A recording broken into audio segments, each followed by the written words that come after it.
Bonjour. Hello, everyone. Thank you for being here this evening. I almost said tonight because it's Seattle in December. Once again, for those who's, this is your first Rencontres. My name is Alexandra Dorca. I'm the Executive Director of l'Alliance Française de Seattle. We started this program in March in the COVID context. We had it in plan before, but as COVID hit, we just decided to switch online. As if you already saw it on live or YouTube, we invite people from the Francophone world, from various fields to talk about their passions, their jobs, the French language or Francophone cultures. And it is really my very, very pleasure to welcome tonight for the last Rencontre of 2020, a friend of mine, and some of you already know that I moved to Seattle from Montreal. I'm Canadian myself, so we welcome tonight the consul and the senior trade commissioner at the Consulate of Canada in Seattle, Jérôme Pischella. He moved to Seattle in July 2019. Before that, and I know we have people from Denver attending, he served in a similar capacity in Denver, Colorado for 5 years. He was not new in the States. He worked, he covered, Utah, Kansas, Wyoming, Montana, and so on, and now the Pacific Northwest. Jérôme specialized in, international trade, and he spent some time in Rabat, Morocco. So he's very well placed in the Francophone world. So as usual, the talk will be in English for 15 minutes. And then we wait for your questions on the chat. We'll continue with Q&As. So thank you so much for being here. Merci, Jérôme. La parole est à toi. Merci beaucoup, Alexandra. C'est un plaisir d'être là. Those are not the only French words that I will use. So if you've got any questions for me during the Q&A, if you want to use them in English or in French, I'll be very happy to do that. It's a pleasure to be here. Full disclosure, this is my third public speaking opportunity today, so I hope you will bear with me and that I will make sense. As Alexandra said, my name is Jérôme Pischella. I'm the Consul and Senior Trade Commissioner at the Consulate General of Canada here in Seattle. You might wonder what a consulate does. So we are a diplomatic mission representing Canada abroad. The embassy is in Washington, D.C., because it's always in the capital city, of course. But then we have consulates, which are essentially mini embassies throughout the country. In the United States, we have 16 consulates. And what we do, we help Canadians that require a passport or that have similar issues whereby they need something official from the government of Canada in order to be able to come back home, or if they get in trouble for any reason. We help Canadian companies do business in the United States, and likewise, we help American companies that want to do business in Canada. And of course, we promote Canadian culture and diplomacy, and we work with the politicians to make sure that our two countries remain the strong friends and allies that we've been pretty much since our inception.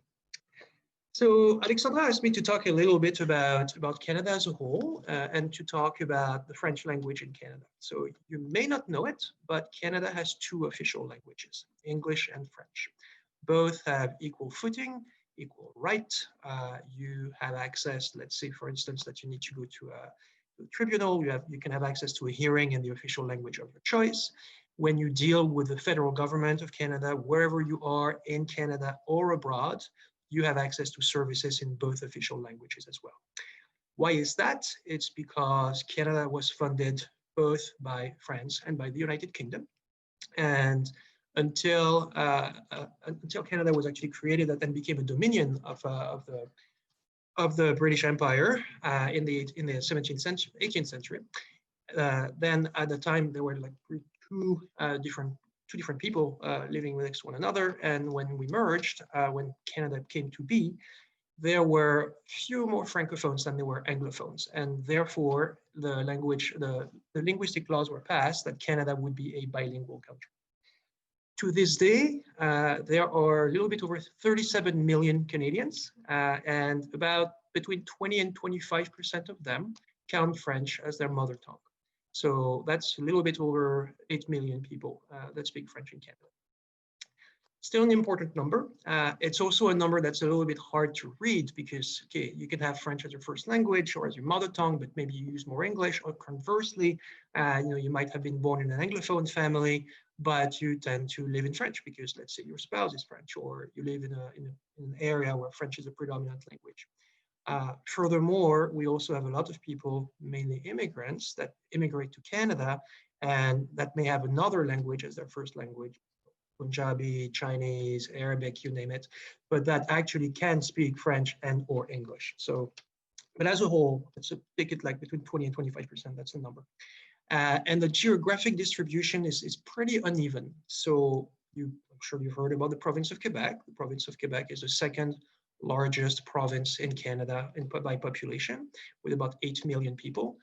80% of whom have French as a first language, and 95% of whom can speak French in one way, shape, or form. Then you've got about 1 million people over the country that also have French as a first language, half of whom live in Ontario. So that's 500,000 people, Ontario being our most populous province. And then it's mostly in the east. So the province that's right east of Quebec, which is called New Brunswick. It's not a very populated province, about 1 million people, but over a third of them have French as a first language. The further west you go, the least people you have that have French as a first language. However, there are Francophones in every single province and every single community. One thing that you may not know is that, provinces, so we said that at the federal level, we have 2 official languages. At the provincial level, English is the official language of most provinces. French is the official language of Quebec. And English and French are the official languages of New Brunswick. That being said, if you're an Anglophone living in Quebec, you still have access to all services, all provincial services in English if you want so. And if you're a Francophone living outside of Quebec or New Brunswick, most services are available in French if you need them at the provincial level. One thing that I wanted to talk about too, and I do hope that you have some questions. Oh, I see that Jessica said, should I be seeing some slides? No, I just decided to wing it, Jessica, because I want to get as many questions as possible. And I find that slides can be a little bit distracting. So apologies for that.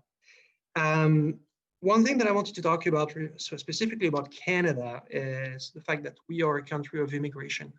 We are a country that's still growing, that welcomes immigrants from all over the world. And one does not have to speak English or French to move to Canada. It helps. Having knowledge of one or ideally 2 of the official languages definitely helps the immigration process. However, one thing that we have available, if we look at French, for instance, so I often get the question from companies that want to open a subsidiary in Quebec saying, yeah, but I don't speak French, or my staff that will move there, they don't speak French either. And that's absolutely fine. It's not a requirement in order to move to Canada, to Quebec, or to other provinces to speak French. However, one thing that's available, both for students or for the workforce, that would immigrate there on a permanent basis or even on a temporary basis, is that French language courses are offered for free through the provincial government. And likewise, English language courses can be available as well in most provinces if that's required. So it's really something whereby one of the few differences between Canada and the United States is that we're not a melting pot, we're a patchwork. And therefore, we expect any newcomer to Canada to be respectful of laws and to be a law-abiding citizen, but also to keep their own identity. They don't have to merge into something that they're not. And that's why we're such a multicultural society. Another small difference between Canada and the US is that the motto of the US is life, liberty, and the pursuit of happiness. In our case, it's peace, order, and good governance. So a little bit different. It's why, you know, there's that cliche of Canadians being all nice and demure. And there's some truth to that. I mean, don't get me wrong, we're not all nice. I'm far from nice all the time myself. But as a whole, we tend to be a country that's a little bit less flashy, a little bit less brash than the United States. And that's a little bit, it's a feeling that's a little bit different when you go to Canada and when you visit it. So in a nutshell, that's really the high level view of Canada and of the French culture in Canada. We could go much deeper than that depending on your questions, especially if you're keenly interested in the language. Just like there are differences between British English and American English, there are differences between European French and Canadian French. And just like in the US, you've got different accents and different expressions depending on where you are, what state or what part of the country. It's the same for the French language in Canada. It's not uniform. You've got, because there are more French speakers in Quebec, that accent is mostly thought as being the accent of French Canadians. That's actually not true. There are very specific accents that you'll find in New Brunswick and parts of Ontario. And then because we're a country of immigrants, if you speak French and if you ever go and visit Canada, you'll hear French spoken with a European accent or with accents from Africa or from Maghreb. So it's really, it goes back to that concept of patchwork that I was talking about. Why don't we take a couple of questions if we have some of you that are not too shy? Yeah, no, we already have. So the first question, it's really, thank you, Alice, for your question. So she had, so how much money does a prospective immigrant from the US need to bring into Canada to be accepted for landed immigrant status? And is age a factor? So we understand, Alice, you want to immigrate. Yay, welcome, Alice. Okay, so there's no set amount of money, Alice. What matters is that essentially to immigrate to Canada, it's a question of points. And so you get a certain amount of points depending on, let's say if you're aged 18 to 35, on the age side, you'll get the highest number of points because you're more flexible, you're more nimble, so it's easier. Does that mean that you cannot immigrate if you're 75? That's not the case, but you will get fewer points. If you work in some specific industries where we have a need, for instance, if you're a nurse or if you are an engineer, in that case, you'll get more points. If you speak one or both official languages, you'll get more points. And yes, you also have to demonstrate that you have the opportunity, that you have the capacity to support yourself financially. So that means that either you have a certain amount of money that's set aside or that you've had a job offer from a Canadian company. If you get either of those, you're absolutely fine. But there's no rule of thumb. All we want to make sure of is that you will be able to financially support yourself and you won't starve when you move to Canada. Especially in December or during the winter. Absolutely, because winters can be rough. You're 100% right, Alexandra. But as a whole, we do welcome immigrants. We welcome students, international students, to come and study in Canada and hopefully stay in Canada afterwards. That's also a difference between Canada and the US, is that if you go study in Canada, then afterwards it's extremely easy for you to become a landed immigrant. So we're open to immigration, and I hope to have the chance to welcome you one day myself. Yeah, another question related to immigration. So this is pretty successful. So how many years of French or English studies required of children in school? And then we have another question. So how many years of French or English study? And are immigrants required to be fluent in either language? They're not. So as far as the fluency is concerned, as I said, it's a question of points, and it's how many points you'll get, right? So If you speak either French or English, you get more points. And if you speak both, you get even further points. But you could technically immigrate to Canada without speaking either. It will just be more difficult, but it's still feasible. As far as kids in school, so it depends on the province. And I'm not a specialist for all provinces, but so for beyond Quebec, so in provinces where English is the language of the majority, then typically if you go to school in English, then you also have courses in French, like you have French lessons, and that's pretty much mandatory for a couple of years, and in some provinces until the end of high school. Now, what a lot of people tend to do in those provinces is that they put their kids through what's called French immersion, whereby in primary school and middle school, what happens is that half of your courses are in English, half of your courses are in French. And typically science will be taught in French. And then you can do that up to university, essentially. In Quebec, the situation is different. By law, if you're an immigrant to Quebec, your kids have to go to French school unless you were born in the United States yourself. So the US gets a pass on that. And for the US, if you're an American citizen, it's your choice. Your children can go to English school or they can go to French school. However, let's say that you immigrated from Mexico or England or France or Belgium or wherever. In that case, your children have to go to French school. They will still get English courses, but they will be taught entirely in French up to university as well. I hope that answers the question. Yeah, I will continue on this. Is this part of a policy? You know, we discussed just before the meeting, and that was my feeling, you know, as I was an immigrant myself. I thought that Canada is, you know, and the provinces as well, they have excellent programs to help people basically, you know, learn not only the language, but the whole cultural and social concepts there. And so is this an official policy?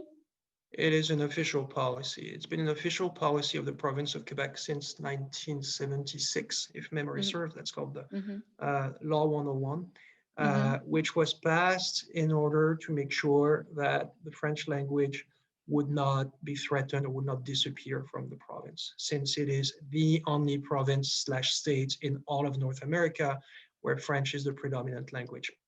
So that's why it was passed, and it's been successful.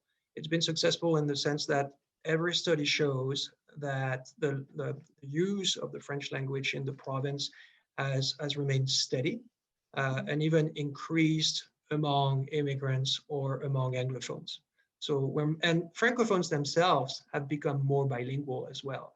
The majority of people now, especially if you're, you know, if you went to university, the majority of people are bilingual to some level. So it's truly becoming a French language environment with English everywhere in a way. And so that's why that law was passed about education, and it's worked. It was a little bit controversial at first, I'll be honest, but it's worked really well over 40 years now. I have a question, that maybe we will answer together. So does the government of Quebec have a relationship with l'Alliance Française? Okay, so let me start here. So l'Alliance Française is a cultural network formed by more than 800 establishments all over the world. It was founded by some French intellectuals, and it functions with local nonprofits. So basically, l'Alliance Française de Seattle is an American nonprofit registered in the state of Washington. Now in Canada, they have there is Alliance Française as well. There is one very important in Vancouver. They don't have Alliance Française in the province of Quebec, precisely because what he just said. There is already a program in place in the province of Quebec to promote French, but there is no an official relationship between local nonprofits who aim to promote French and the government. On another side, and then Jérôme can correct me if I'm wrong, to immigrate to Canada or to Quebec, you have to, the immigrants have to prove that they know the language. These tests are administered all over the world in large measure by Alliance Française.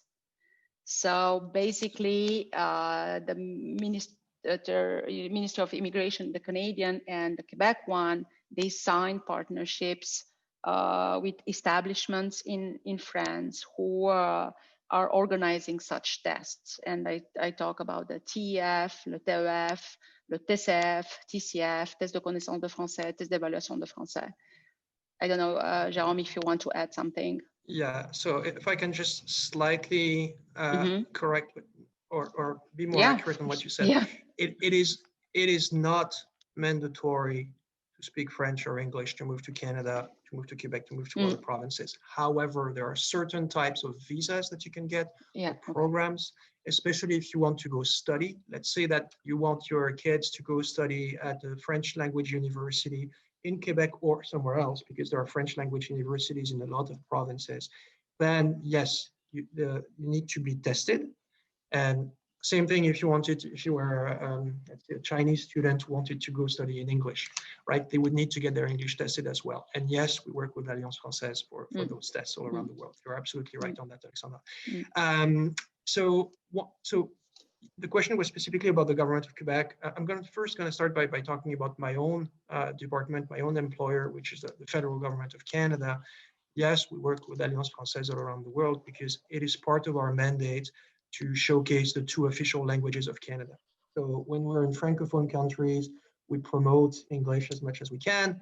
We're in countries that where the first language is not French, then we promote French as much as we can. Just like we promote, women's rights, the environment, First Nations, LGBTQ people, that's all part of our mandate.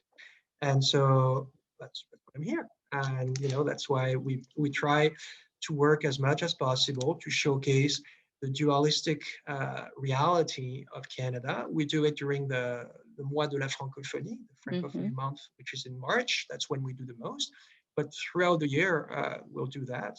And if you want to brush up your French, I would invite you to follow our Twitter account. So we've got an English language only Twitter account. We've got a French language only Twitter account. It's the same concept. It's the same content most of the time. And we put a lot of work on making sure that everything is there. So you can find us on Twitter or Facebook, and then you can do some French reading if you want. And another question, and we talk about that as well. Can you please elaborate on the different perspectives of melting pot in the States and multiculturalism, which is very Canadian? So the US melting pot, I don't know if it's still as strong as it used to be, but if you remember, until not that long ago, let's say maybe 10, 20 years, an immigrant family to the United States was supposed to become fully American, right? So, like just living a certain way, only speaking English, probably forgetting their mother tongue after a generation or two. That's typically what happened. How many Polish Americans whose grandparents or great-grandparents moved here still speak Polish? Very small amount. How many Italian Americans still speak Italian? A very small amount as well. Whereas for Canada, because we started as a bilingual country, there's not that expectation. Not to say that other languages are not going to disappear. Like, yeah, probably they won't be used as much. But let's say if we talk about, I'm a Quebecer, obviously, and you can hear my accent. And I love going to Montreal, and Montreal still has a very sizable Italian community that moved, the majority of them moved after World War II. And a lot of their grandkids or even great-grandkids still speak Italian to this day. And they speak English and they speak French. Because that's not frowned upon. That's absolutely fine.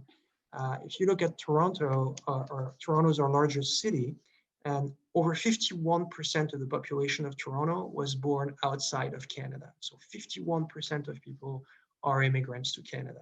And when you go to Toronto, it's absolutely fantastic because you will hear so many different languages. And whatever you feel like eating once restaurants reopen, you can have. Okay, if you want to have amazing Indian food from Sri Lanka, from Ethiopia, it's truly purely multicultural. So that's where the difference is. It's will be interesting to see in the United States with the Latino community if maybe that has an impact on the US, and the US starts becoming more of a patchwork and a melting pot. It doesn't change the national cohesion, far from it. Everybody's a Canadian and is proud to be a Canadian. But you can be Ukrainian Canadian, you can be, Italian Canadian, French Canadian, Congolese Canadian, you name it. If lots of authors, Canadian Quebecers, they always talk, if you will visit Montreal, that what you have to do in Montreal is just go on Boulevard Saint Laurent, and basically you just walk instead of taking the bus, and you move from the Greek neighborhood to the Italian neighborhood to the Portuguese neighborhood, and so on, and you just hear these languages. So within 2 blocks you hear Greek, and you eat Greek, of course, and then if you visit Montreal, you absolutely want to go on Boulevard Saint Laurent, and like that you see a little bit what he was talking about. We have, because we were speaking about French, we have an interesting question here.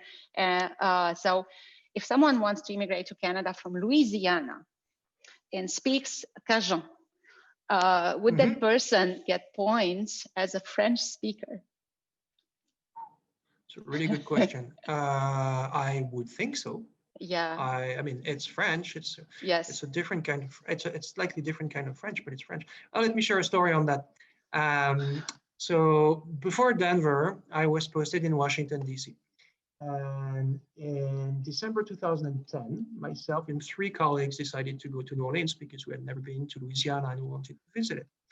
And it so happens that the 4 of us are native Francophones from Quebec, Ontario, and New Brunswick. So we take a cab and we're speaking among ourselves in French. And I notice right away that the cab driver understands us. And I look at the little tag where his name is, and his name was Abdelaziz something. So obviously an Arabic name. And I just transferred from Morocco. So I told him in English, I said, "Oh, you understand us?" And then he answered with the thickest Cajun accent possible that yes, he did. And his story was, his parents were from Tunisia. They immigrated to the US when he was 2 years old. They barely spoke English, so they set up in a small parish somewhere in the heart of Cajun land in Louisiana, and that's where he learned his French. So he was a Tunisian immigrant who spoke with a Cajun accent, and I thought that was absolutely fantastic. But yes, to answer your question, whether you speak Cajun French, whether you speak Tunisian French, whatever it is, like as long as you got the language, it will help, it will give you points, absolutely. Any other question? If not, we will wrap up. And once again, he mentioned, so you can follow them. They have, and this is actually a great tip because especially the beginners, that's a great way, you see the news in English, or you can follow them in French. And then if you have problems, you can, check what they are publishing in English. Thank you so much for being here. We will continue the Les Rencontres next year. Well, we start online, of course. We will certainly meet you, Friends of l'Alliance, and Jérôme during the month of the Francophonie. Someone asked what was that. So during the month of March, we celebrate Francophone countries and French language. Usually in Seattle, we used to have a French fest. Unfortunately, this will not be possible on site in 2021, but we will certainly have things online. So I wish you a very happy end of the year. Let's hope for a better and a safe 2021. Merci beaucoup. Thank you so much, everyone. Voilà. If I may, yeah, of maybe course. before we break, Alexandra. So it was Yes, a pleasure to be here. Thank you very much for inviting me. If our listeners want to follow the consulate in French, it's at CAN, like Canada, CG, like Consul Général, Seattle. So at CAN CG Seattle. And if you want to follow me, my account is at JER, like Jérôme, Pisch, like Pischella, so Jérôme Pischella at Turkish. Thank you very, very much, and I hope this was informative for everybody. Thank you so much. Merci, Jérôme. Au revoir. Merci. Au revoir.